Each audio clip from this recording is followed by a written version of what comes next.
Hello everyone, once again we are back with our video. अभी तक जिसने भी सब्सक्राइब नहीं किया हमारा चैनल कुन आर्क, make sure to subscribe our channel and make sure to hit that bell icon so that you never miss an update. तो हम आज वापस से हमारे टॉपिक के बारे में बात करने वाले हैं, जो कि चल रहा है आपका सर्किल एंड एक्सरसाइज 10.4। और 10.4 में जो हम थ्योरम पे आज जिसकी बात करने वाले हैं that is theorem number 10.6। Okay, तो थ्योरम नंबर 10.6 क्या कह रहा है वो हम देख लेते हैं।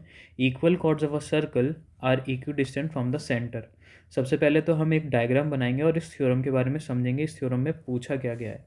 Equal chords of a circle are equidistant from the centre. हमको दो कॉर्ड बनानी है और हमको प्रूफ करना है कि वो सेंटर से इक्वी डिस्टेंट हैं। ठीक है, सेंटर से इक्वी डिस्टेंट हैं। तो हम इनको नाम दे देते हैं ए, बी, सी एंड डी। ठीक है, इस सेंटर पॉइंट को नाम दे देते हैं ओ। ठीक है ना। अब हम सबसे पहले सारी चीज़ों से पहले हम लिखेंगे गिवन डेटा। क्वेश्चन स्टार्ट करने से पहले हम क्या लिखेंगे? Given data. तो जो जो चीज़ें आपको गिवन है वो लिख देते हैं। अब इसमें गिवन है सर्कल, अ सर्कल जिसका सेंटर ओ है। ठीक है ना, सेंटर ओ। और जो कॉर्ड है, chord A B is equals to C D. A B is equals to C D मतलब ये A B and C D are equal. ये हमको पहले से ही थ्योरम में दे रखा है, इक्वल कॉर्ड्स। ठीक है, अब हम बात करते हैं नेक्स्ट स्टेप पे। अब हम नाम दे देते हैं इसको एल एंड इसको एम। ठीक है, अब हम देखते हैं, हम लिख सकते हैं O L is perpendicular to A B. ठीक है, ओ एल और ए बी के परपेंडिकुलर है। अगर ओ एल और ए बी के परपेंडिकुलर है तो हमें साफ साफ पता है this angle is 90 degree. And O M is perpendicular to C D, तो हमें पता है ये वाला एंगल इज़ 90 डिग्री। ठीक है, ये ए बी के परपेंडिकुलर है and O M is perpendicular to C D. ठीक है, अब आप लोग बोलेंगे, अगर आपको क्वेश्चन आ रहा है कि परपेंडिकुलर क्यों है, ये इक्वी डिस्टेंट है सेंटर से, that's why it is perpendicular on A B. ठीक है ना, ए बी के परपेंडिकुलर है कौन सी line? O M. And O L इसके परपेंडिकुलर किसके है? ए बी के। एंड ओ एम जो है वो सी डी के ऊपर परपेंडिकुलर है। ये चीज़ ध्यान रखनी है आपको। ठीक है, अब हम देख लेते हैं हमको प्रूफ क्या करना है। टू प्रूफ, हम देख लेते हैं हमको प्रूफ क्या करना है। हमको प्रूफ करना है O L is equals to O M. हमको ये प्रूफ करना है, मतलब हमको कौन कौन सी लाइन को, जो दो परपेंडिकुलर दे रखे हैं, जो आपके दो परपेंडिकुलर हैं वो दे रखे हैं, मतलब ये इसको एंड ओ एम इसको, इन दोनों को हमको इक्वल प्रूफ करना है। ये चीज़ आप लोगों को ध्यान रखनी पड़ेगी, ये हमको इक्वल प्रूफ करना है। ठीक है ना, उसके बाद हम बात करें, अब हमको प्रूव ये करना है, अब हम इसका प्रूफ देंगे। तो नेक्स्ट स्टेप क्या लिखेंगे? प्रूफ, इसका प्रूफ। अब हम लिखेंगे क्वेश्चन। अब मेन क्वेश्चन अब स्टार्ट है। हमने गिवन डेटा लिख लिया है, हमको प्रूफ क्या करना है हमने वो लिख लिया है। अब हम लिखेंगे प्रूफ। ठीक है, प्रूफ लिखेंगे। तो अब देखिए कैसे करेंगे। सबसे पहला step, O L is perpendicular to A B. ठीक है, ओ एल जो लाइन है वो परपेंडिकुलर है ए बी के। तो अगर वो परपेंडिकुलर है ए बी के तो हम लिख सकते हैं A L is equals to half of A B. ठीक है, ए एल जो हो गया आपका, ये वाली लाइन हो गई ए एल, ये हाफ हो गया इस पूरी ए बी के। ठीक है, are you getting my point or not? तो ए एल जो हो गया है वो आपका हो गया हाफ ऑफ ए बी। ठीक है ना, ए एल आपका हो गया हाफ ऑफ ए बी। अब नेक्स्ट स्टेप में हम लिखेंगे O M is perpendicular to C D and C M is equals to half of C D. ठीक है, मतलब जो आपका सी एम हो गया, C M is half of C D, इस पूरी लाइन का हाफ है आपका सी एम। ठीक है, और ये कैसे हुआ इसका रीज़न भी आपको लिखना पड़ेगा। इसका रीज़न क्या होगा? Perpendicular drawn from centre bisect the chord. ठीक है, जो परपेंडिकुलर बना है आपका सेंटर से वो आपकी कॉर्ड को बाइसेक्ट कर रहा है। ये चीज़ आपको ध्यान रखनी पड़ेगी। ठीक है, अब मैं थोड़ा सा इरेज करूँगा ठीक है, तो आपको थोड़ा सा इरेज करूँगा, तो आप अपनी कॉपीज़ वगैरह में नोट डाउन करके लिख लीजिएगा। देखिए, अब हमको नेक्स्ट स्टेप क्या प्रूव करना है हम वो देख लेते हैं। ठीक है, नेक्स्ट स्टेप क्या प्रूव करना है वो हम देख लेते हैं। देखिए, अब हम लिखेंगे, ये आपका फर्स्ट इक्वेशन हो चुकी है, ये आपकी फर्स्ट इक्वेशन आपकी ये हो चुकी है, एंड सेकंड इक्वेशन आपकी ये हो चुकी है। ठीक है, फर्स्ट और सेकंड इक्वेशन हो गई। अब हम लिख सकते हैं ए बी, नेक्स्ट स्टेप में लिखेंगे, इधर ही लिख रहे हैं next step, A B is equals to C D. ये आपको गिवन था, याद करिए हमने ये वाला स्टेप कहाँ पे लिखा था, ये वाला स्टेप हमने स्टार्टिंग में इधर लिखा था, तो ये आपको गिवन डेटा में हमने पहले से लिखा हुआ था।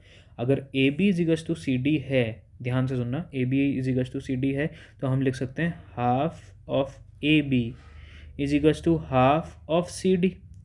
Half of A B is equals to half of C D लिख सकते हैं कि नहीं लिख सकते? अब ये क्यों लिखा है हमने, देखिए, ये पूरी कॉर्ड जो है आपकी, ये जो आपकी पूरी कॉर्ड है, कौन सी कॉर्ड की बात कर रहा हूँ मैं ए बी कॉर्ड की बात कर रहा हूँ, ए बी और सी डी कॉर्ड के बारे में बात कर रहा हूँ। अब इसने बोला है A B is equals to C D, A B is equals to C D, ये कॉर्ड के बारे में बात किया इसने। और अगर A B is equals to C D है, तो हम लिख सकते हैं हाफ ए बी का आधा, ए बी का आधा मतलब अगर ये मान के चलें तो ये इसका भी आधा, सी डी का आधा इसके इक्वल होगा। इतनी चीज़ सबकी समझ में आती है? वेरी गुड, अगर इतनी चीज़ समझ में आती है सबके, तो अब हम देख लेते हैं आपका नेक्स्ट स्टेप कैसे फर्दर सॉल्व होगा, वो हम देख लेते हैं। ठीक है, वो देख लीजिए। नेक्स्ट स्टेप में क्या है, half of A B is equals to half of C D. ठीक है, तो हम लिख सकते हैं half of A B is equals to half of C D लिख सकते हैं हम। तो हम और क्या लिख सकते हैं, हम लिख सकते हैं आपका, इसको एक कंस्ट्रक्शन में ज़रूर लिखिएगा, A O is equals to O C. Construction में आप, हम नहीं लिख रहे हैं लेकिन कंस्ट्रक्शन में आप ये ज़रूर लिख दीजिएगा कि O A O is equals to O C.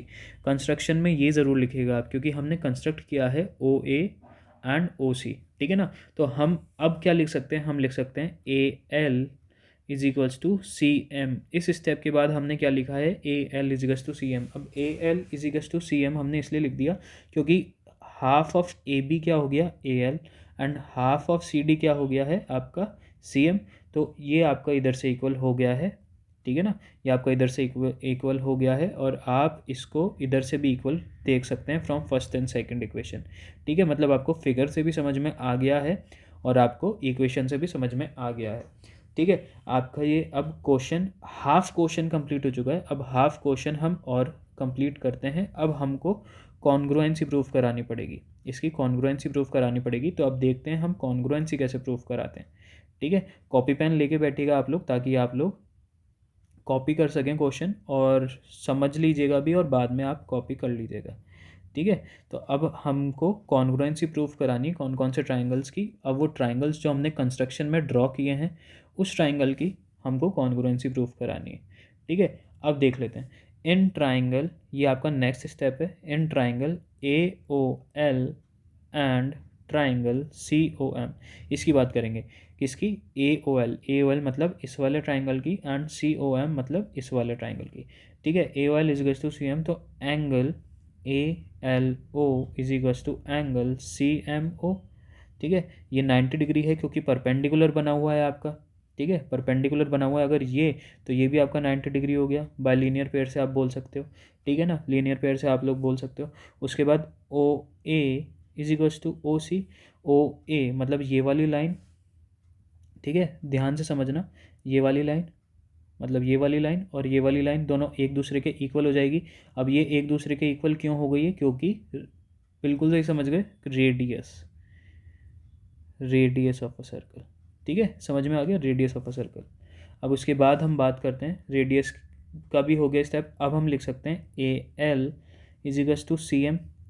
A L is equals to C M क्यों लिखा हमने, बाय इक्वेशन थर्ड से आप बोल सकते हो, जो हमारी इक्वेशन थर्ड हुई थी A L is equals to C M हमने पहले ही प्रूव कर दिया था। जब इस वाली लाइन, ये वाली कॉर्ड इसके इक्वल है तो इसका हाफ इस वाली इसके हाफ के इक्वल होगा, तो हमने इधर से प्रूव किया है A L is equals to C M, तो A L is equals to C M हमने इधर से लिख दिया फ्रॉम इक्वेशन थर्ड, जो हमने इक्वेशन थर्ड निकाली थी। एक बार अपनी कॉपीज़ में देख लीजिएगा। अब देखिए ये आपका कौन सी कॉन्ग्रुएंसी से इक्वल हुआ है वो आप लोग देखिए फटाफट।